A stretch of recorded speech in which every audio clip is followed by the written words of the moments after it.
So today I want to tell you about the shocking truth of my garden beds. But first, let's enjoy my new garden bed that I built in the last video, because it's the only thing that is remotely neat at the moment. This is the final setup. So I have planted it with quite a few biennials that I had growing, and some cornflowers and some scabious, and from the look of it, they are establishing well, but I do wonder whether this is the new cat litter tray. This is the problem I have with my garden. Any nice bit of soil becomes fair game for the cat, and then the dogs have to go in afterwards and dig it up to eat it. Grim, I know, but that's the reality of having dogs and cats. But either way, that's the best I've got to show you at the moment. Let's look at everything else that's just a little bit out of control. I've even got grass growing in the pond. It's a nightmare. My biggest problem is grass in this garden. Hence why my copious amounts of wood chip at this point. And I'm hoping this is going to be the saviour. More on that in another video. But if we come down the path and just take a look at this, which is what I call my pond bed, there are lots of perennial cornflowers sprouting up. We've got a few foxgloves, there's some ferns, and I think there's some hostas nearer the edge. This was a mass of snowdrops, so it's potentially not as bad as it looks. I've cleared this bit to plant. Some surplus honestly went in there, but as you can see, we have got my main culprits of weeds, which are perennial. I think I can cope with annual weeds, but it's the perennials that cause me problems. Nettles, which aren't so bad, I can cope with that. There is bound to be a bramble trailing through here. There is a mountain of couch grass, which Rolo here loves to eat for some reason. It's his favourite pastime. Look, there is a rose coming up through this. There are plants in here. It just doesn't look it at the moment. We have geraniums that will be lovely in maybe a month's time. A lot of aquilegia coming through. Dandelions. Again, if that's all it was, I can cope with that. There are, or was at least, some hostas in there. It may be too early for them. We have a lupin popping up there.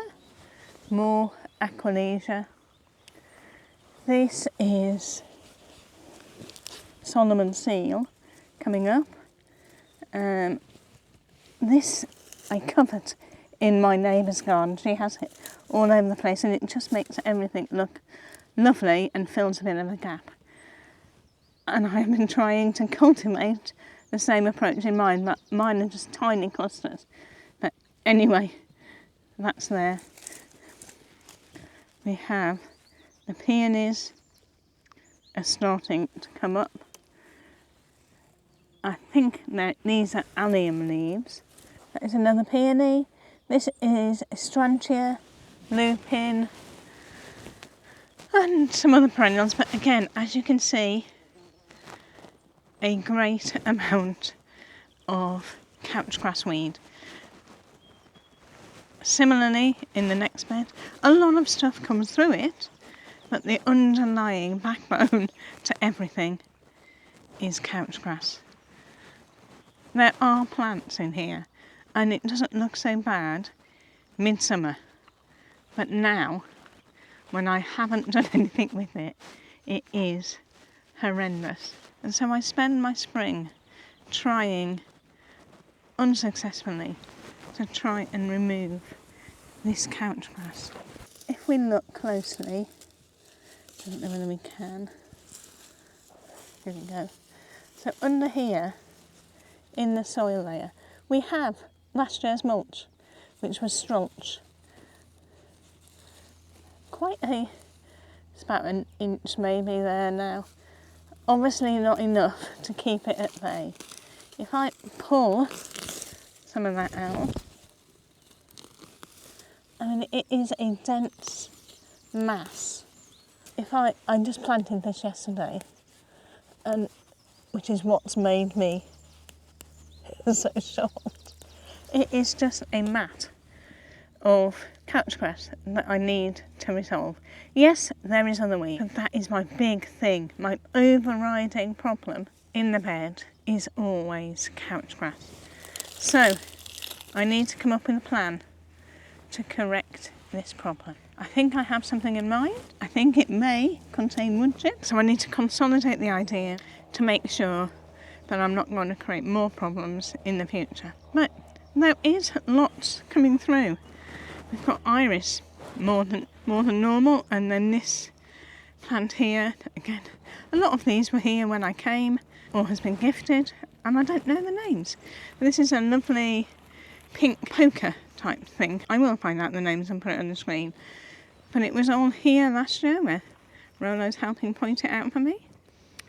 And it is now spread over here. So things like the soil is good underneath. Things like growing in it. It's just that the grass likes growing in it a bit too much. I have tried many things. So that corner of the garden was completely dug out, cleared of all plants, tried to clear out all the couch grass, replanted up, put a mulch in, and that's where we are now.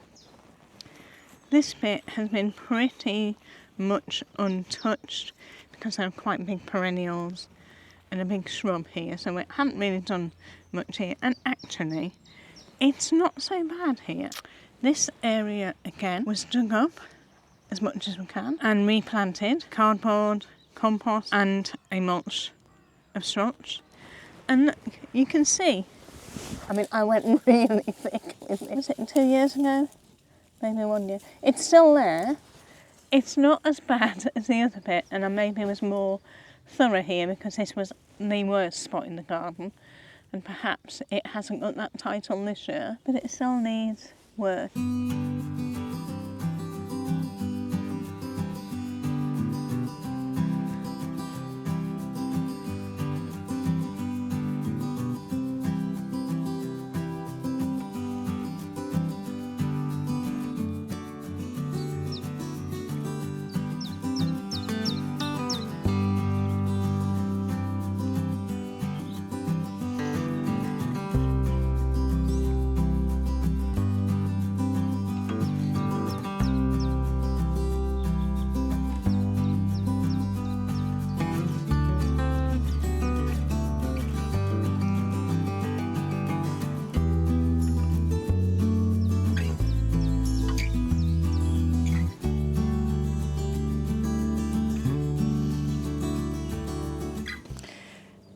This is an area of the garden that I really don't do much with, but the reality is this shrub bed, which has always been a shrub bed ever since we moved here, is actually the sunniest border that we have. Again, there are weeds and things at the base of all of the shrubs, but it's bearable. There are things that have self-sown, so we have got the polyanthus coming through. We've got snowdrops, a few daffodils. This area was created last year. One of the trees at the back came down in a storm, and so I covered it in manure last year and planted it up in the autumn with some of the perennials from the cutting patch, and I think I'm going to put some dahlias in there later on when they're ready to go out. So I think I'm just going to mulch that. This was horrendous prior to this work. It was probably something like that. So it was a dense mass of brambles, nettles, not so much couch grass, sticky buds, and so on. I just did this section and then That was all I had the manure for. And maybe, if I get round to it, I'll work my way round and untangle this mass of brambles in this tree. But that's more in the summer, I think. It's not now because there's so much other things to do. So the main beds are my nightmare. They're the ongoing work that I detest, mainly because of the weeding. And it's the couch grass that is my main problem. I can live with the creeping buttercup. I can live with the dandelions. They feed the bees. I'm okay with that. But the couch grass, as far as I can say, does nothing. And it just looks a mess. So I plan to take each section in turn, small sections that are easily achievable in a couple of hours in an afternoon. Weed it, mulch it thoroughly. Hopefully it'll last for a reasonable amount of time so I don't have to think about it again within a month. We shall see. Don't forget to put in the comments below any help or tips that you might have for getting rid of couch grass. I'll be incredibly grateful. Until next time, happy gardening!